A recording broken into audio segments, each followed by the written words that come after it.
Good morning, dear students. Good morning, sir. So you can switch on your video and mute the mic. Okay.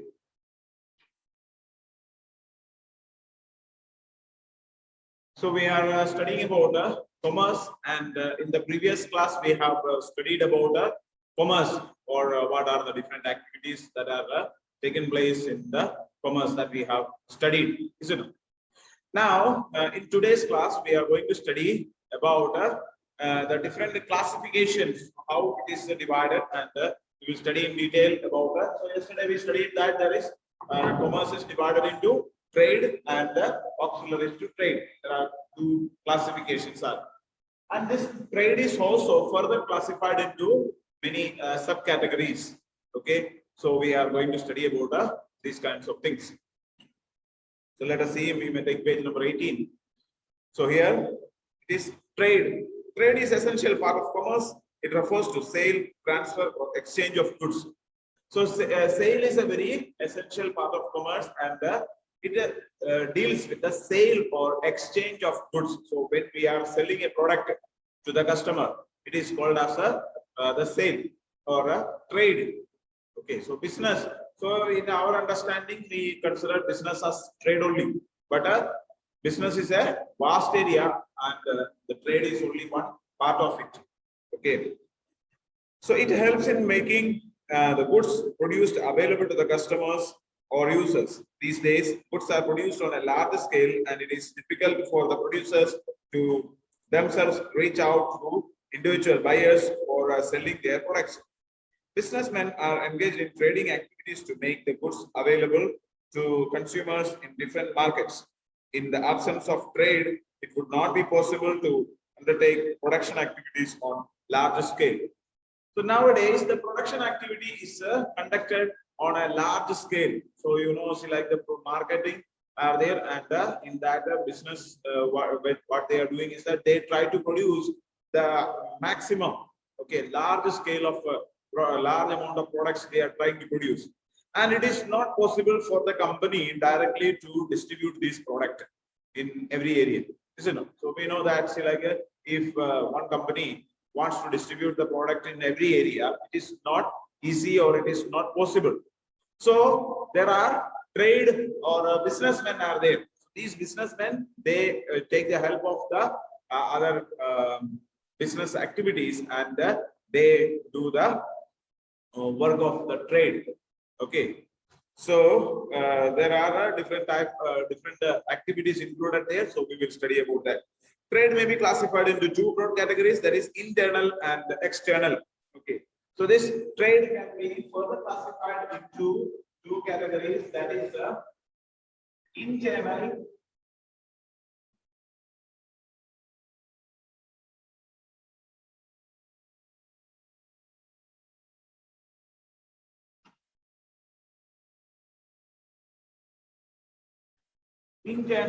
and external. So we can say that there are two classifications of trade. So we studied about the business can be classified into industry and commerce, and the classification of industry we have studied, and then a second category is about commerce. Commerce is divided into trade and auxiliaries to trade, and this trade is further classified into internal and external. Okay, two are there. So from the word meaning itself, you can understand that internal means inside or within. So we say that it is inside the country, within the country. Okay, so in our country, within the country, all the transactions that are taking place is considered as the internal trade. Okay, so internal or domestic or home trade is concerned with the buying and selling of goods and services within the geographical boundaries of a country. So there are other names also, like internal means it is also called as domestic trade, domestic. Okay, and other word used is that home trade. Home means a home country or the country which we are having. So this is there. Two other names are also there. So internal is the common word used there, as well as it is also called as domestic trade or a home trade. Okay, So it is in the home country. Home country means the country which is located in the same country itself. So if the transactions like buying and selling of the activities are conducted within the geographical boundaries of a country itself, within a country, then it is considered as a internal trade. Okay. This may be further divided into wholesale and retail trade. Okay. Again, this internal trade is again classified into wholesale and retail.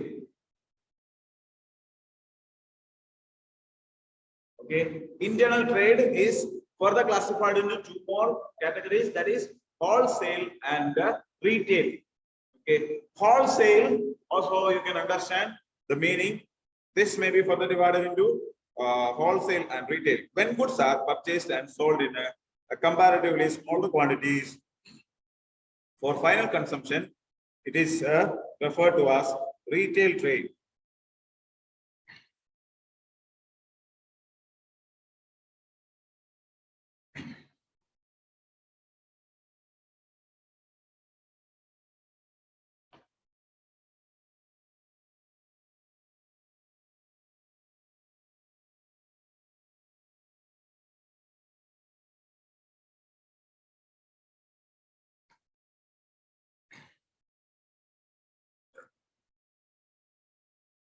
So we have two, it can be internal, can be divided into two categories, that is wholesale trade and retail trade. So as the name indicates, we can understand wholesale, all means a full, or which is there, it is the products are sold in a large quantity, very big quantity, you know, and products will be sold to the businessmen. So that these wholesalers are there. That's like if you want to sell anything in Haraya market. So this product is coming from maybe to Basti or this market, these people, they may be going to Basti or Haraya, sorry, Faisabad or Gorakhpur or some other places like that. Okay. And in these places, they will be purchasing the product. So there are some wholesalers are there. So wholesalers are dealing with the product in a large quantity. Okay. So they directly purchase the product from the company and they distribute this to the businessmen or the retailers. So they are the one who is supplying the product to the retailers. Okay. And there is also retailers are there. Retailers are all the shops whichever we are having in our market, in our locality. Those are retail shops. Okay. So retailers means the person or a shop which is selling the product in a smaller quantity. So like if you are going to the market and you purchase the product, isn't so how much product you are purchasing? Imagine that's like if you are going to purchase some pen. Okay, so you want a pen, right? So you go and you purchase one pen. So you purchase one pen or maximum two pen, and some people, those who are regularly or those who are in need of using it, maximum you purchase one packet of pen, maximum 5 or 10 pen. So this is the maximum quantity that we are purchasing. If you are going for purchasing a soap, so you purchase one soap, or maybe like there are now offers are coming. Like if you purchase one, you will get. If you purchase three, you will get one free. So buy three get one free, buy two get one free. Like that offers are. So maximum you will purchase 3 or 4 products. So the largest amount that individual person is purchasing is less than 10. So maximum we purchase 10 products. That is all. So if very big, like if big family and all is there, if you are in a like a what to say joint family and all, and if there are so many members in the family, then you may purchase a little more higher. But very rarely people purchase it. So like if there are people are there, they go and purchase like a half kilogram of sugar or 1 kilogram of rice. So that is the quantity that people are purchasing most probably. And because the shop is very nearby, they can go and purchase the thing in it every day. So normally people earlier, now there is like coronavirus problem and all is there. That is why we are not interested to travel or interested to go outside so much. But earlier we have a habit of going to the market every day. So just in the evening, especially the your father may be there or the gents are there, so they go to the market and they purchase the things which is required for them for that day. So that is the normal habit, and the vegetables and other type of things, whichever is necessary, we purchase for the day required. So for one day, whatever things are required, that much only we are purchasing. So those activities done by these retailers. So retailers, what they do is that they purchase in large quantity from the wholesaler. Okay, so they will go and purchase 100 kilogram of rice or 100 packets of pen, all these type of products in a large quantity, and they store it in their shop. And when we need this product, they will give to us, and we are purchasing it for the final consumption. So the retailers are selling the product for the final consumption. So we purchase the product and we use it. We are purchasing the product not for selling to anybody else. So we purchase it for our own use.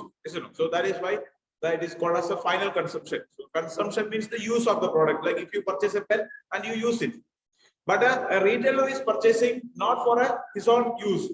So he purchases it for the purpose of selling it. So he purchases it in a large quantity. He will not break the packet. He will keep it in the safe condition, and he will exchange the product with another person or customer. Okay, so this is about the wholesale trade and the retail trade. These two activities are there. So as I told you, commerce is classified into trade and auxiliaries to trade, and trade is further classified into internal and external, and internal can be divided into wholesale and retail. Okay, this much classification we have studied. Now next we have to study is about the external trade. External or foreign trade consists of the exchange of goods and services between persons or organizations operating in two or more countries. External, another word for external trade is that foreign trade. Okay, so domestic trade and foreign trade. For internal we call it domestic or home trade, and for external we call it as a foreign trade, because we are making the transaction with a foreign country. So a country outside the geographical boundaries of a country. So we make the transaction with the another country. So that kind of transaction is considered as the external. Okay, so either the product is purchased from one country and sold in another country, or produced in one country and sold in another country. Okay, so when the transaction is taken between two or more countries, this kind of transaction is considered as an external trade. And if goods are purchased from another country, it is called import trade. If they are sold to other countries, it is known as export trade. When goods are imported for export to other countries, it is known as entry port trade. So there are three classifications are there. This one, that is import,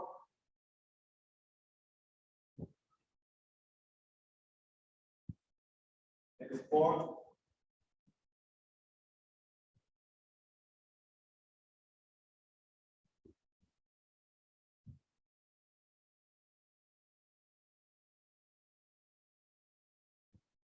okay, so this external trade can be classified into three categories, that is import, export, and entry port.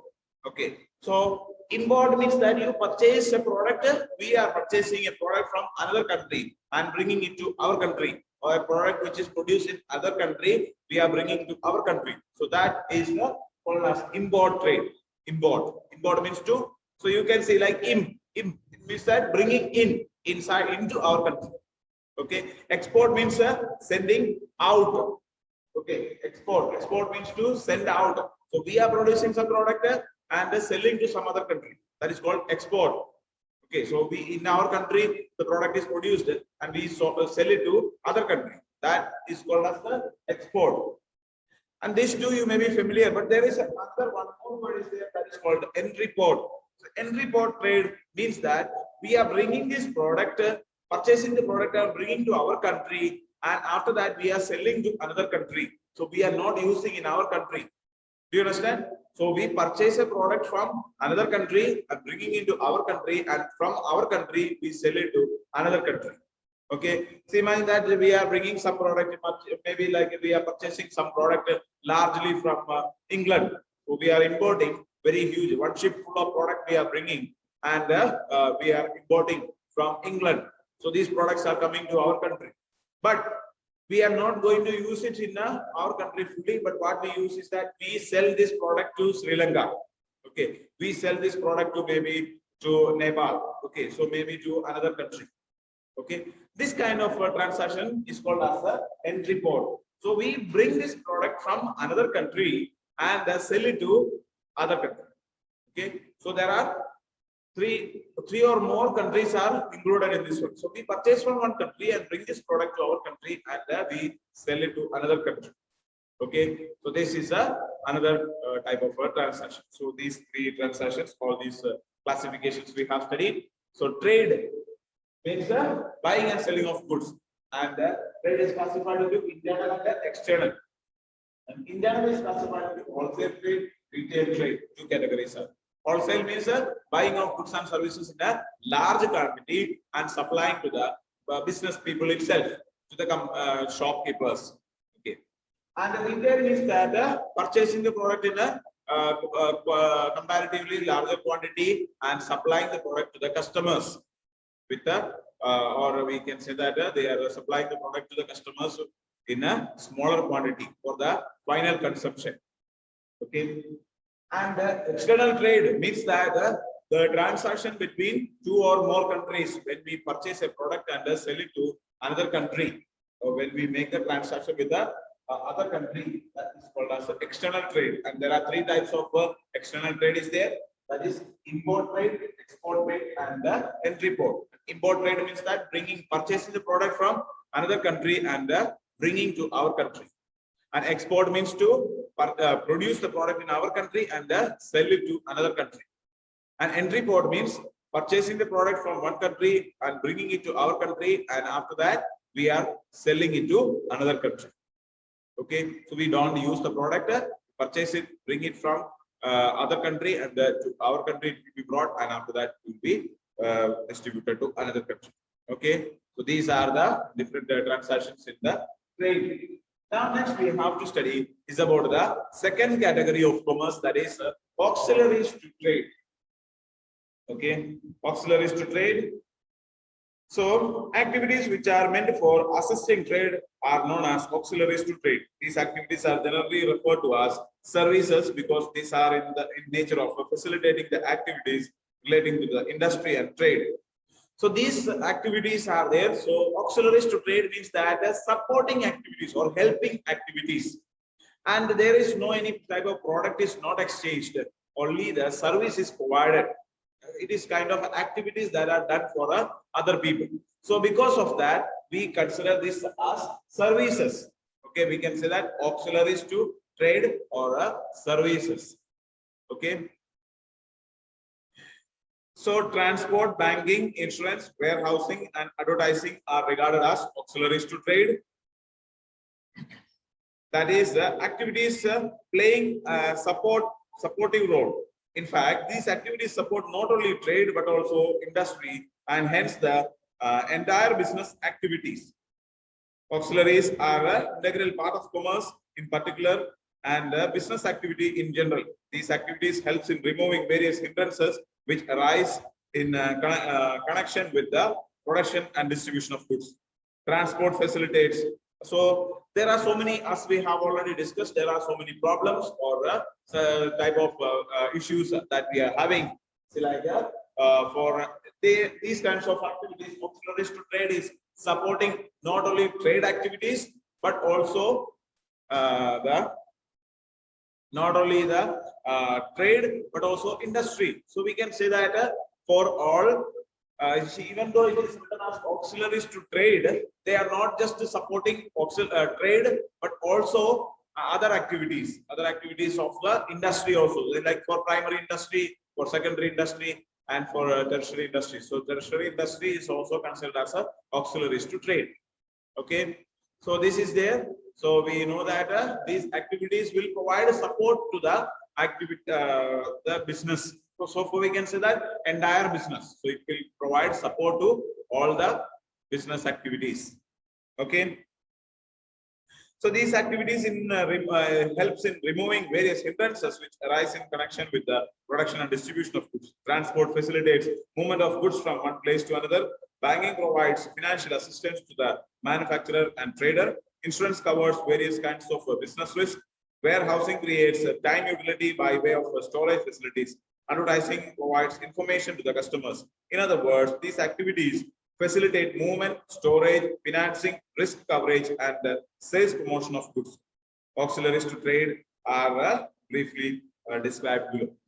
So we can provide that these activities will provide support activities. So there is like a problem of place. So we produce, we know this, like if all the product that we are in need cannot be available in the in our place itself, or it cannot be produced in the one place itself.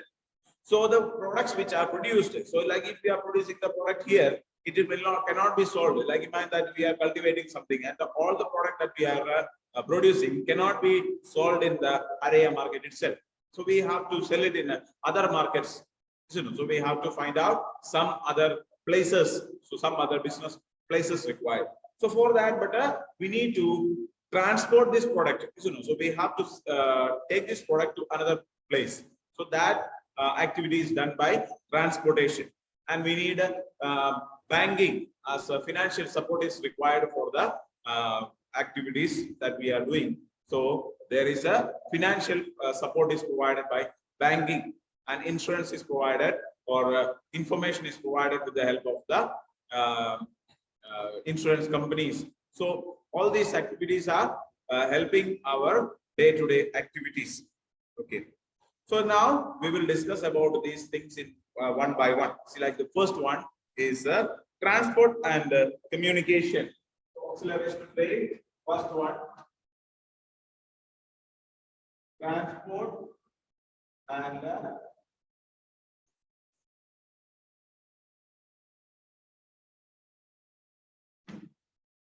communication. Okay. So transport and communication is the first and most important auxiliaries to trade, or the services activities. Okay. So transport, production of goods generally take place in a particular location. For instance, tea is manufactured, produced in Assam, cotton in Gujarat and Maharashtra, jute in West Bengal and Odisha, sugar in UP and Bihar, Maharashtra, and so on. So there are some products which are produced in one particular area. See, like in our area, that our UP is the place is not suitable for the cultivation of tea. Okay, so tea is produced in Assam or in Kerala, near Munnar, and all. There are places are there where they are producing tea. Okay, so because for producing tea there is a cool weather required. Okay, so our in our country or in our state we are having cool weather only in one season. So in like it is and that much cold is not required also. So like in Munnar last year there was so much amount of cold, and the tea leaves were dried off. When that, see, like these tender leaves are there, so that leaf is taken, and at night there will be very heavy, even minus it is going. So when what happens is that if this tender leaves will be covered with the snow or water, or the dew drops are, and when the sunlight comes, then suddenly this water content is there, so it will be getting dried. So this affects. So you might have seen that in our winter season, this tulsi plant and all is getting dried up.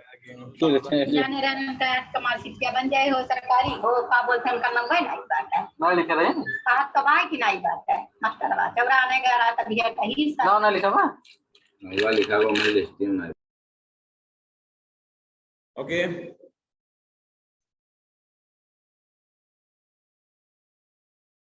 Some unnecessary sounds are coming. Okay, you keep your mics mute. Okay, so if your mic is not mute, then it will come disturbance will be coming. I thought since you are keeping the mic mute, I did not mute it all.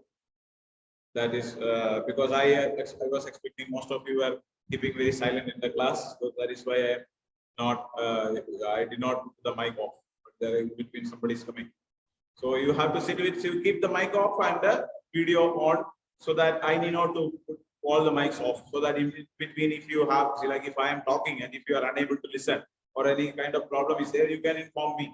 So for that purpose, I just leave it. I am not doing mute it all option, but see some unnecessary sounds if it is coming. So you try to be in a separate place, especially if you are in your study room is there. So be in the study room and continue with your studies. Okay. So I will give you time in the after the class for discussing if you want to have some kind of discussion. So we will sit with that. So there are different products produced in some part of the country. Okay, and it is not possible that we can produce everything required for us. So in our country or our state is the topmost in producing sugar. So we are having sugarcane industry. We are having wheat. So in Kerala, if you consider there, we don't have any kind of such kind of cultivation is not there. Sugar is not cultivated there. Wheat is not cultivated. Rice is not cultivated. Vegetable is not cultivated. Any eatable products are not cultivated in Kerala. Okay, and we cultivate only spices mostly. Okay, in some areas are there where they are producing, say like some lower areas are there where they cultivate at least some rice and other type of things. And nowadays people started cultivating like vegetables and all in their home itself, because like we purchase the products from Tamil Nadu, and in Tamil Nadu they it is said that they are adding so much amount of pesticides and all when they are cultivating. So and see like this lockdown type of problems comes, then there will be issue in the transportation of the products. So people started cultivating at least some vegetables in their home itself. Okay, otherwise we never cultivate anything. So people in Kerala, they cultivate only spices, and with spices we cannot eat. It is added into the, but some vegetables or something is required. In that we can add the spices, but we can make money out of that. See, like there are people those who are cultivating like this cardamom, elaichi. So in our area, people they cultivate elaichi. So, but when we are cultivating elaichi, that plantation is coconut also there, or many other products are also cultivated. Okay, but mostly that especially the food grains or rice or wheat, all these type of food items are brought from like a UP or Andhra Pradesh and other type of states.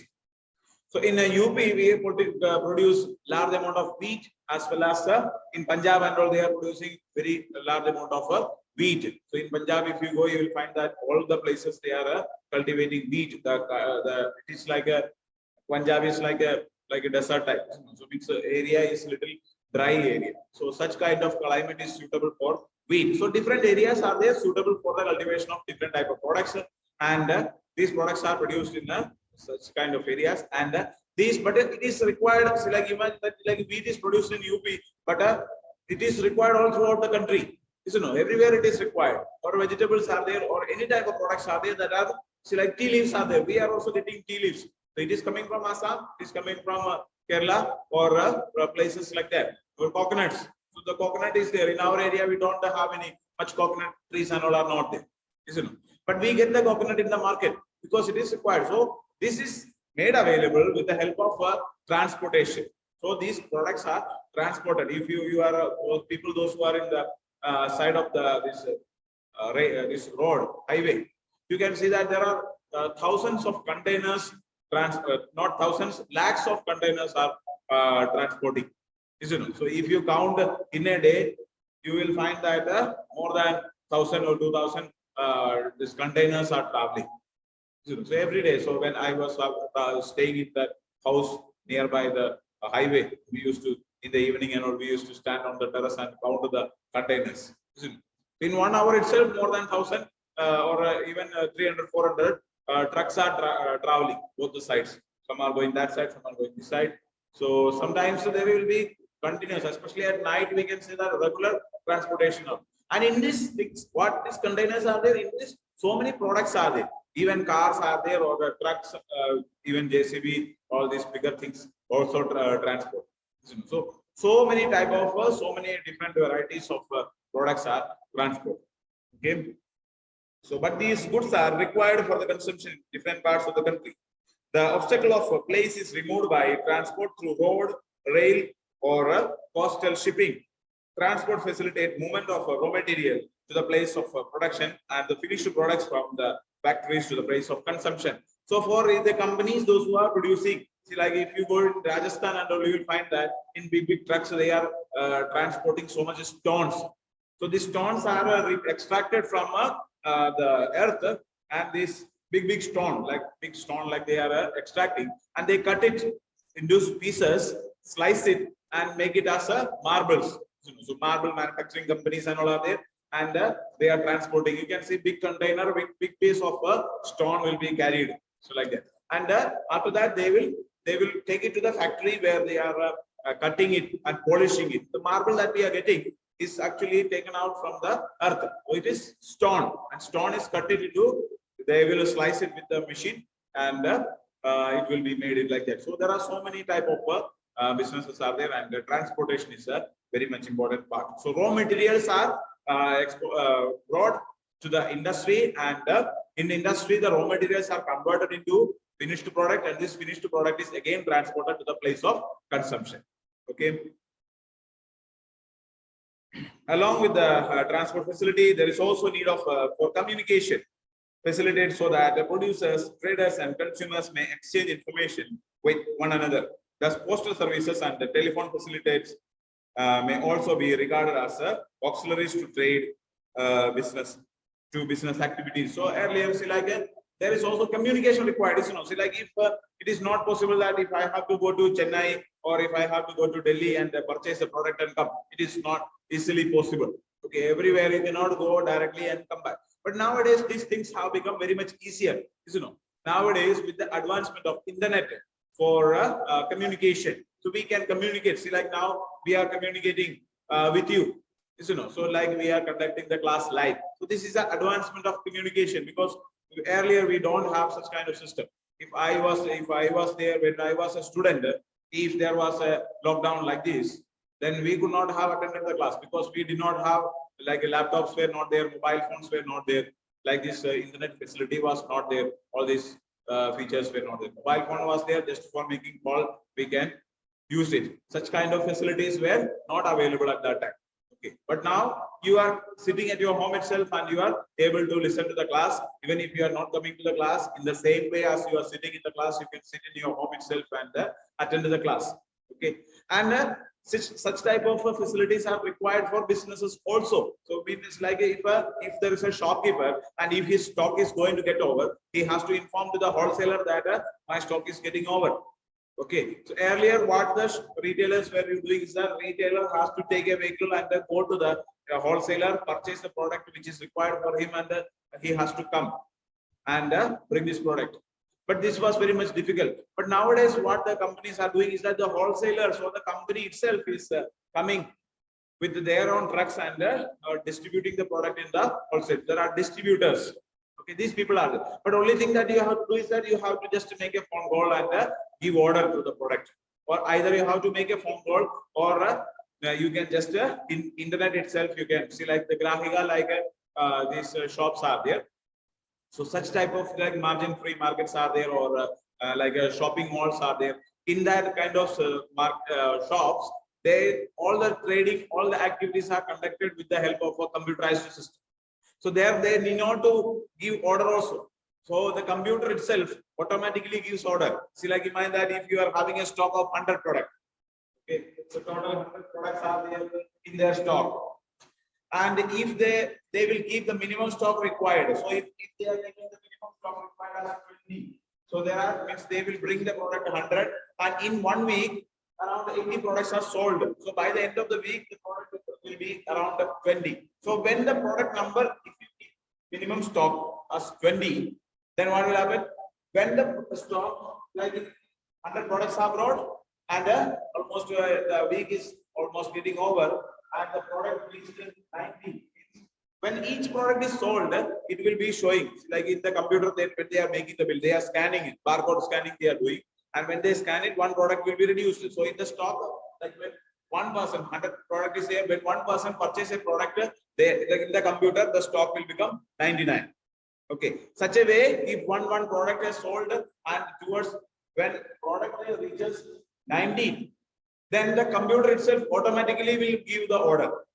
Okay, so they will send a mail to the company where their product is there. So our stock is almost getting over, you can bring the product. So next day or in a 1 or 2 days, within 1 or 2 days, another 100 product will come and that product will be updated. So such a way, these products will be continued. Okay, so this is about the transportation. Okay, so that is enough for today. The remaining portion we study in the next class. Now, if you have any doubts, you can unmute your mic and speak. So now your mic is in mute position.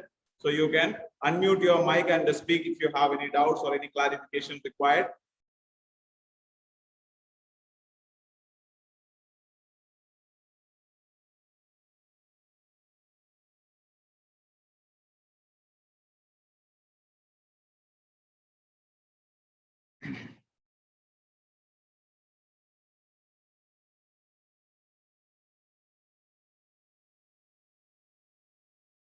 So one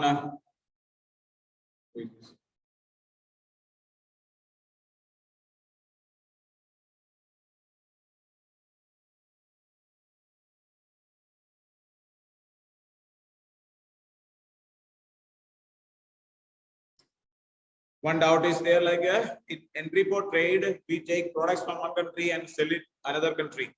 So in between, we can't use the product if we are in need of it. So see, like that will be separately done. Okay, so imagine that if we are importing the product. Okay, so imagine that total if 100,000 products required. Okay, so in that it can be done. Okay, if we need the product, we can also use the product. Okay, but that will come in the import category. Okay, if we are using this one, that will be imported in the import category, and if we are not using it and selling it to another country, then that only will become entry port category. Okay, so normally if 1,000 product is brought, so like if I have told you about telling about the entry port trade. Somebody had asked me doubt regarding entry port trade. So this is there. As I've told you, it is brought from one country to our country, and this is sold to another country. Okay, so that's what I've told you. But imagine totally, if we are bringing 1,000 product in that, maybe like 500 products can be used in our country itself. Okay, and remaining 500 can be given to another country. So this 500 will be import category, and this is the country port. Did you understand? Okay, so the products which are brought, we are bringing in a bulk quantity. Like as I have told you, one ship full of product if we are bringing, in one ship there may be lakhs of product. Okay, so those all the product is not required for us. So what is not required for us, what is required for us, we will take for our use. Okay, if 1 lakh product is brought, in that 50,000 product is required in our country, that will be separated and that will be sold in the country, within the country itself. But the remaining 50,000 product is there. So that product will not, it's like in the port itself, they will keep it separate. So there is like a, when you study about this warehousing system and all, you will understand that there is like a bondage storerooms are there, warehouses are. So there, these storerooms, in the storerooms, the ships which are coming, so they download the product from the ship, all the containers will be there. As the container itself, they can transport it to the other country. Okay, so from that we will not take a product for, if 1 lakh product is brought from England to India, and in that it is not necessary that all 1 lakh product has to be sold to another country. We can use it for our own consumption. If required 50,000 product is required, that will be taken for our consumption, and the remaining 50,000 what is not required for us, that we will be selling to another. Okay, or it will be made separately. It's like one ship full of product is brought, and in that how much is required for us, that can be taken, and remaining can be sold to the other country. Okay, do you have any other doubts?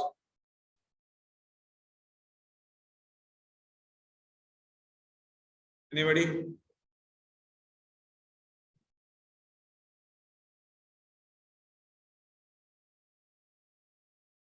Okay, so if you don't have any doubts, we will conclude the class.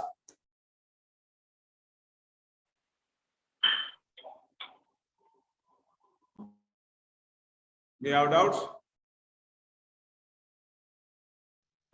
No, sir. Okay. Thank So you, sir. we'll stop the class for today, and we'll meet you tomorrow. Okay. Thank you so much.